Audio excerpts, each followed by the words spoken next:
We've also seen a recent rise in Treasury yields, and that is not sitting well with the stock market. In fact, equities seem to have become unusually sensitive to small changes in the bond market. Mike Santoli explains why.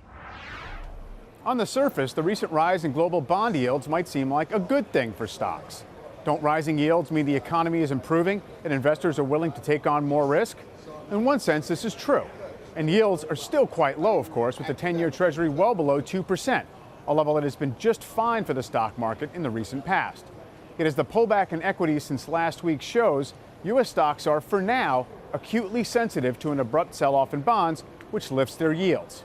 For one thing, investors have piled into sectors whose main appeal is dividend income, making these stocks less appealing as yields on safer government bonds go up.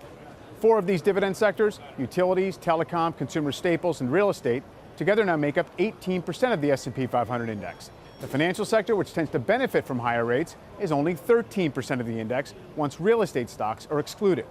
Another factor, rising yields add pressure to the stock market's overall valuation.